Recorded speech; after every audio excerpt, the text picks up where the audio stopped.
You're listening to the Homegrown Discipleship Podcast, where we're committed to biblical discipleship and raising the next generation in the nurture and admonition of the Lord.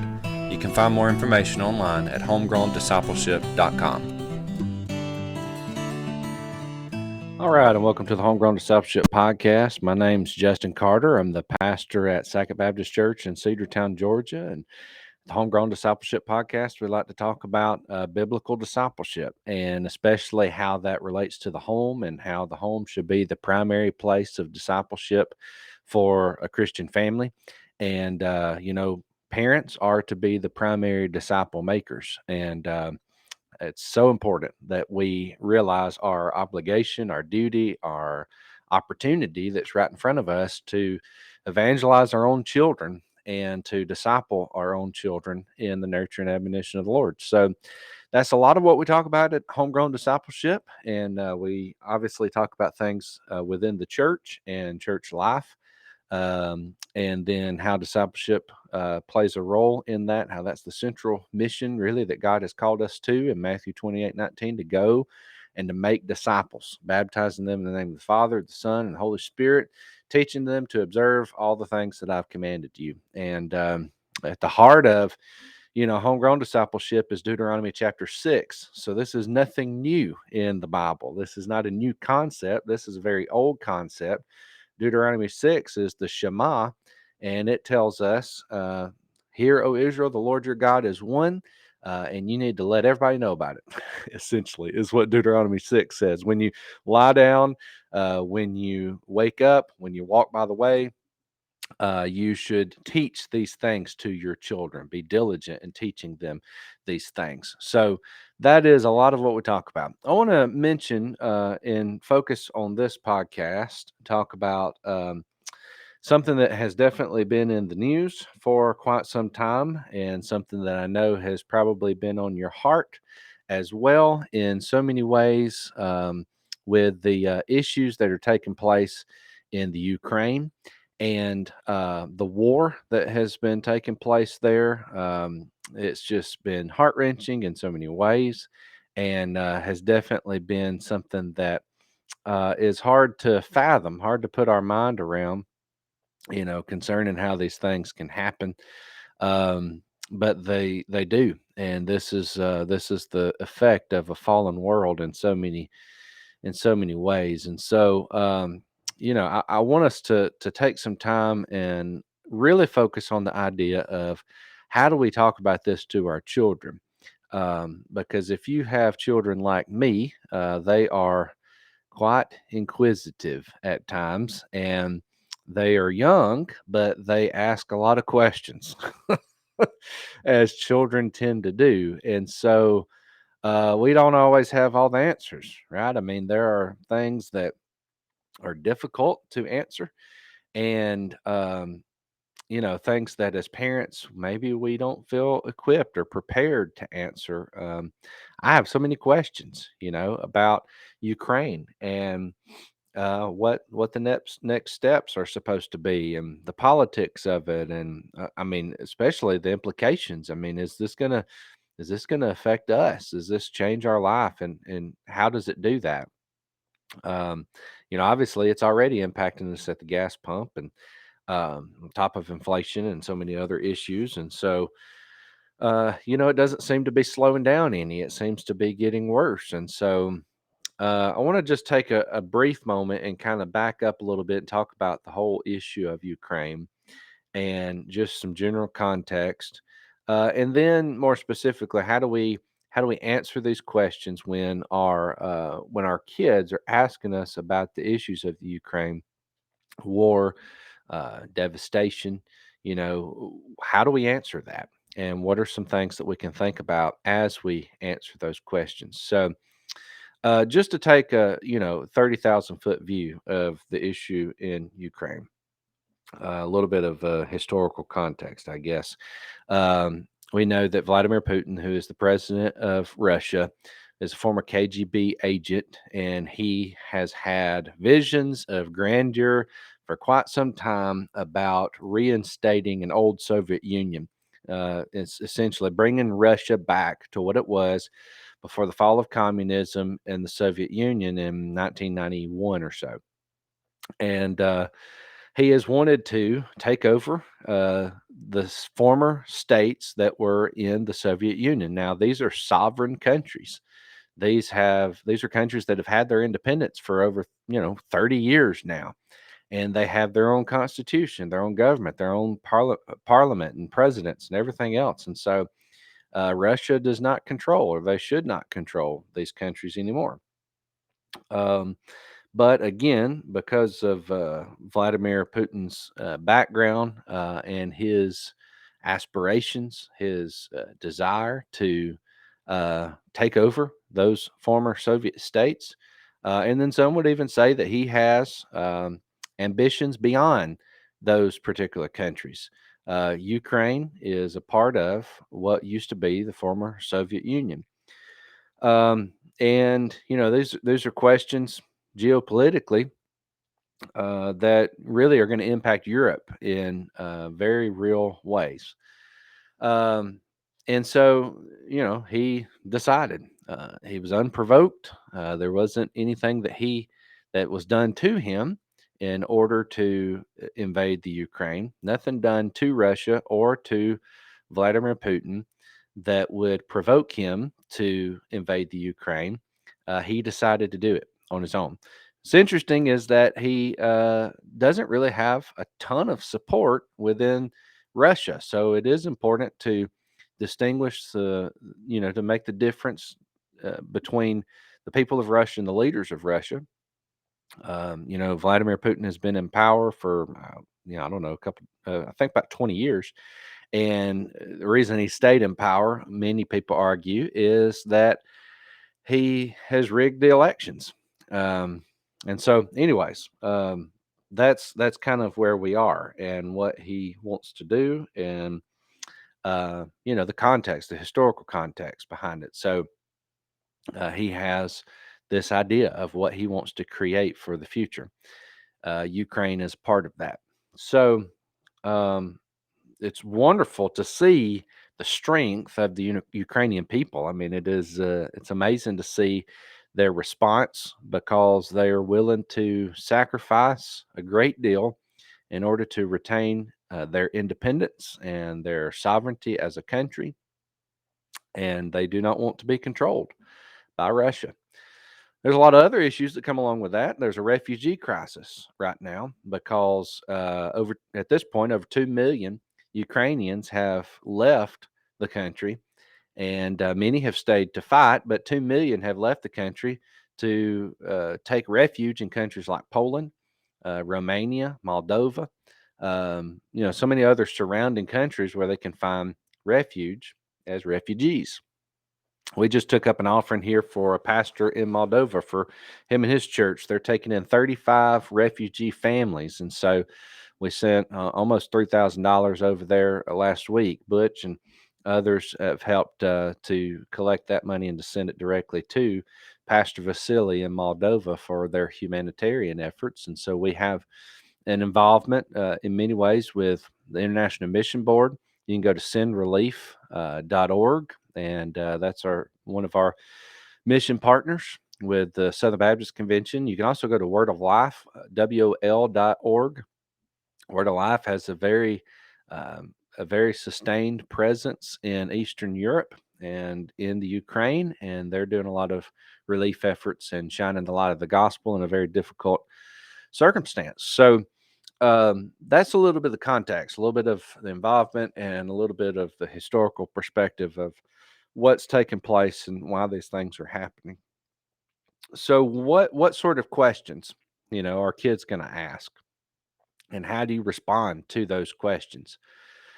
I think it depends a lot on their age and their maturity level and their understanding of historical events.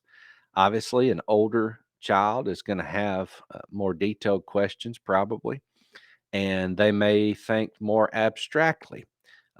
Children that are younger are concrete thinkers, and so they see what is right in front of them and they think very concretely. So it's important to probably not talk too much about abstract ideas that are not right in front of them, But to try to put your answers into a way that is relatable and is answering their question, not shying away from it if they have particular questions, but then not making it too confusing for their circumstance and what they are able to understand, their level of knowledge and whatnot. The types of questions I think, that kids probably ask is why? Why does this happen? Why did he invade the Ukraine? And again, the historical perspective will probably help with that.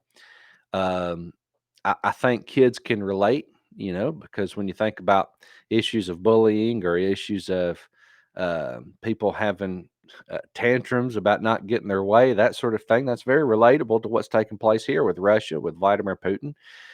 He is taking on a big international hissy fit, is what we would call it in in the South. So he's not, and right now he's gaining ground in Ukraine, but he's not doing it as fast as he wants to. And so he's probably getting more frustrated as as I'm recording this right now, towards the beginning of March. And so, there are issues with that. He's probably going to escalate his intentions further. And so the United States has issued sanctions against Russia. And President Biden just said the other day that we wouldn't buy any more oil from Russia. They're suspending that. Well, that's a big part of their economy. Probably should have done that a long time ago. But, anyways, uh, you know, eh, this questions of why, it is a complicated question because you have to have this historical context to answer the question. But I think at the very least, you can at least say that he's a person who's wrong. He's a person who's not doing what he should be doing. He's not a good leader. I think it's safe to say he's not doing things that are lined up with the Bible. And so, especially for a younger child, when you think about the commandments of the Bible, you can communicate clearly that Vladimir Putin is not leading his nation the way God wants him to. He's breaking the commandments that are in the Bible, and he's breaking the rules, not only with international rules and his war engagement and everything else.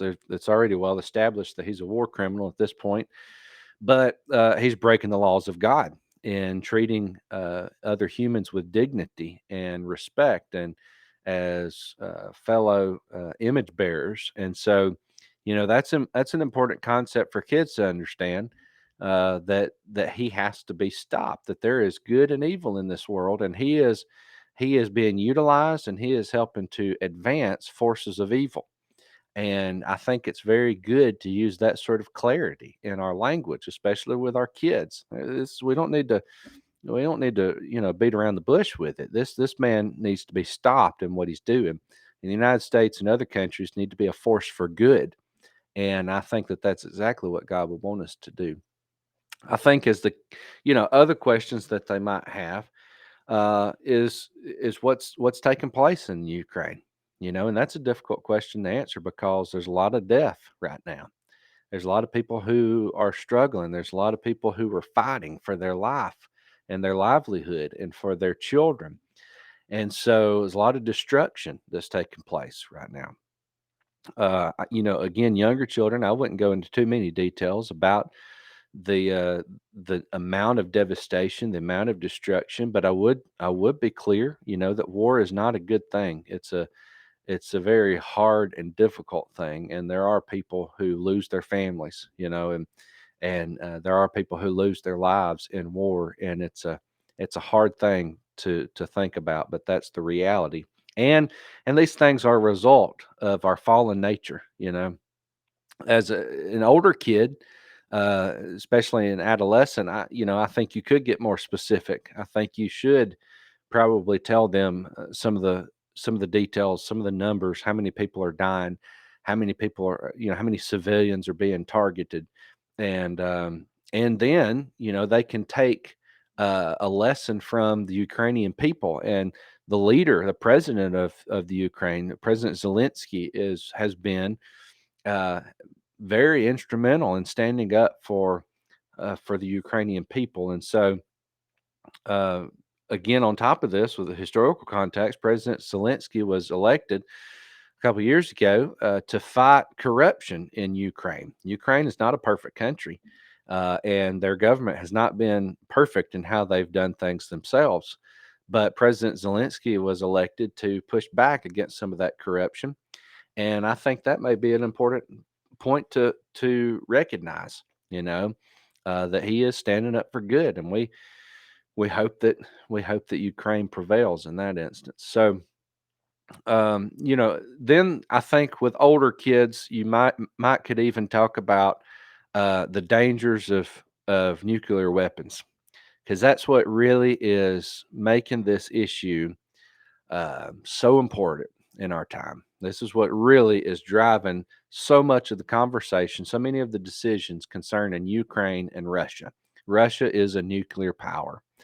And, for historical context, if your kid is in high school, they're learning about World War II, they're learning about the atomic bomb being dropped on Hiroshima and Nagasaki, and they need to know about the dangers of nuclear warfare.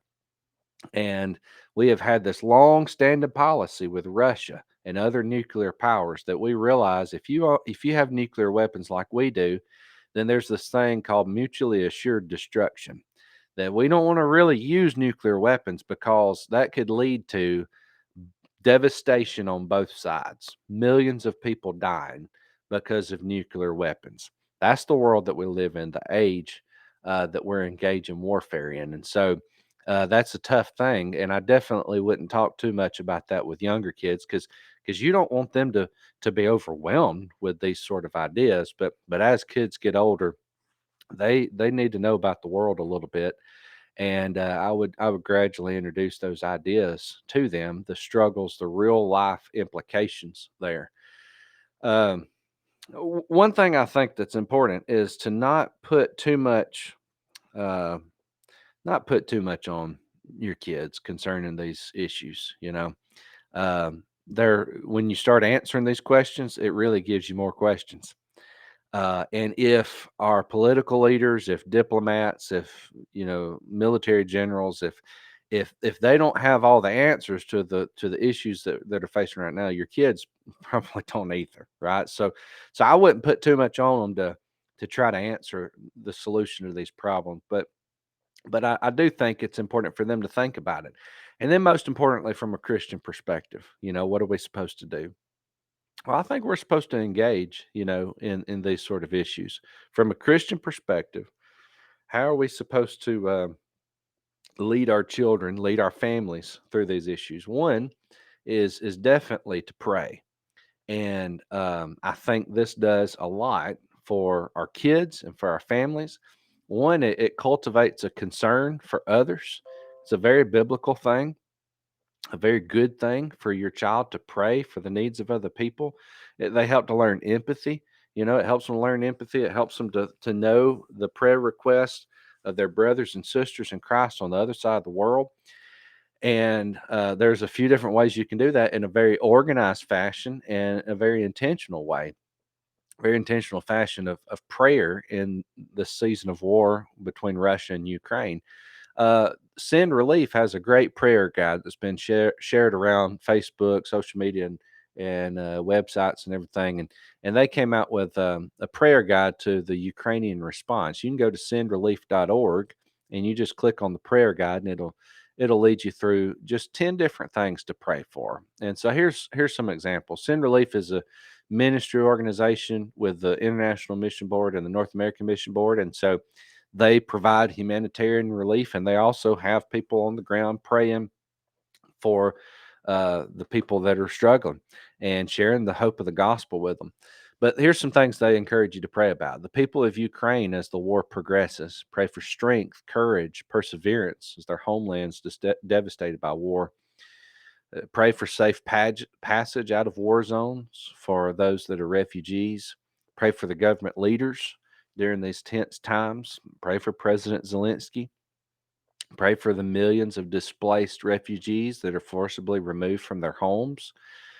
And maybe you can talk about that. What would it be like if you had to be removed from your home and you had to go to another part of the country or another part of the world, to escape devastation and the bad things that are happening? That'll drive you to praying. Pray for those involved in this war, especially those who don't know Christ. I think that's central. We should have this desire for God and His gospel to be made known, during these days. Pray for local churches, missionaries, and relief workers. There are pastors and missionaries that are, some of them they're staying on the ground. They're staying where they are, and they're in bunkers right now and they're ministering to the needs of their people. Pray for some specific churches. There's one in Ukraine called Disciples Church. You can pray for them specifically. You can pray for Pastor Vasily. There's many people in our church who have had a mission trip to Moldova and have worked directly with Pastor Vasily over the years. So pray for him and pray for their relief efforts. Pray for the Ukrainian Baptist Theological Seminary. I believe the president of this seminary is a graduate of Southwestern Baptist Theological Seminary in Texas, and so he's involved with Southern Baptist. Has been involved with Southern Baptist Life for many years. So pray for the Ukrainian Baptist Theological Seminary as they wrestle with how to assist their students in a time of war. Pray for Ukrainian believers that they seek to be a light in the darkness, in the midst of a very dark time. And then pray for Ukrainians who've never heard the gospel to have an opportunity to experience the hope of Jesus. So we know that that's the ultimate response, right? I mean, that's what they really need. And prayer is us talking directly to God. And God is, according to the Bible, the Lord of hosts. The Hebrew term is Lord Sabaoth, and that means He is the Lord of armies. So we may think that Russia's army is pretty massive, or you hear about the 40-mile caravan and they have nuclear weapons and all this other stuff, but it doesn't compare to the Lord of hosts, the Lord of armies. And so let's keep that in mind. Our God is in control. He is sovereign over all. That leads to another question that kids may ask. If God is in control, why is this happening? You know, that's a tough question. It's philosophical in nature. But I think we have to point them back to this idea.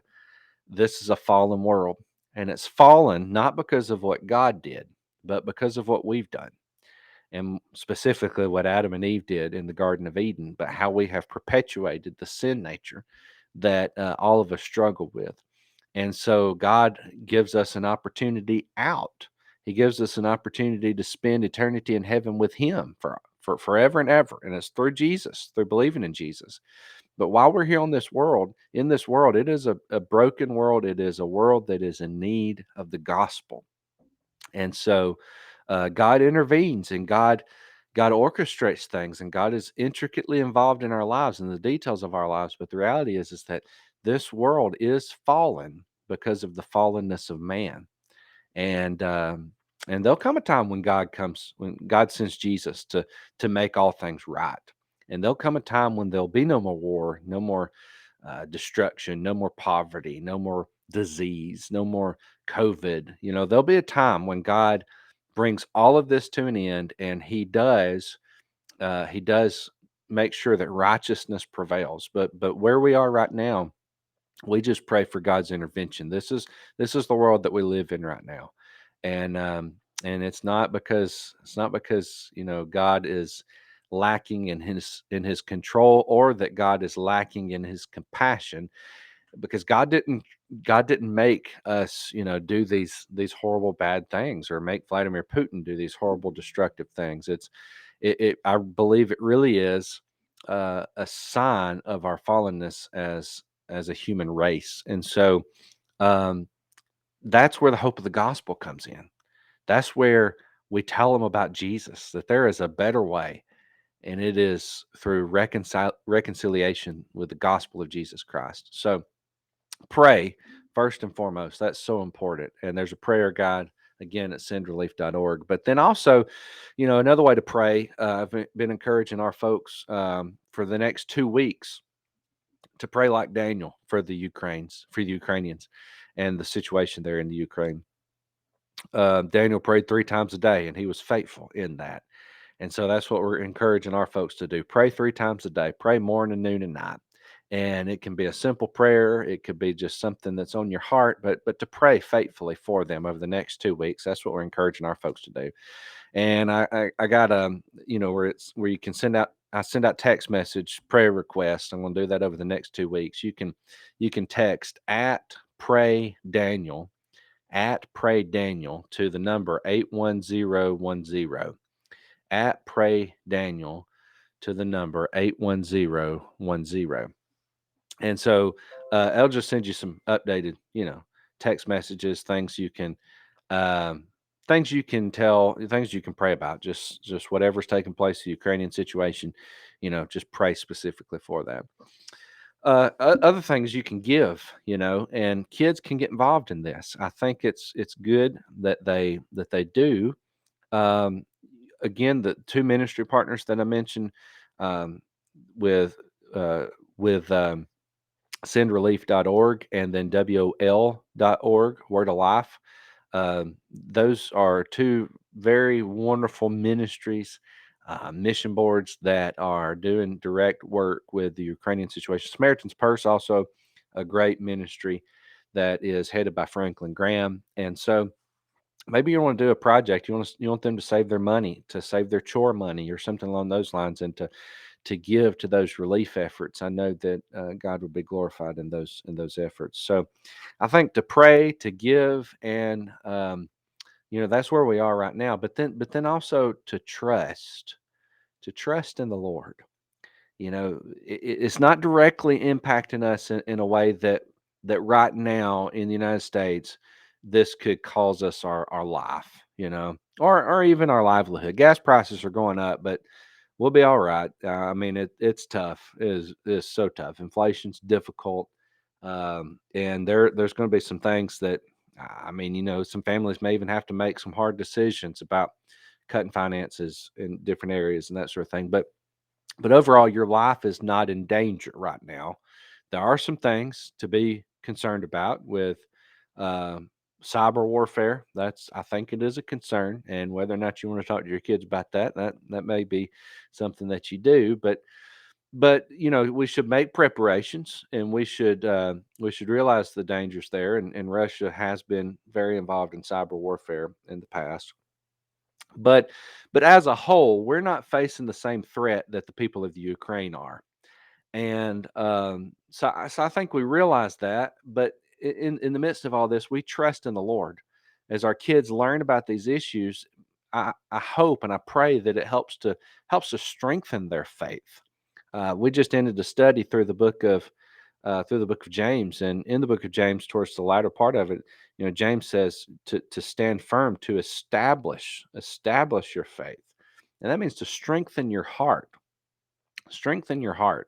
And I hope that maybe our kids in the midst of this can have their hearts strengthened, their resolve clearly defined as believers and as followers of Jesus, and that they do grow in their faith as a result of these tensions on the world stage.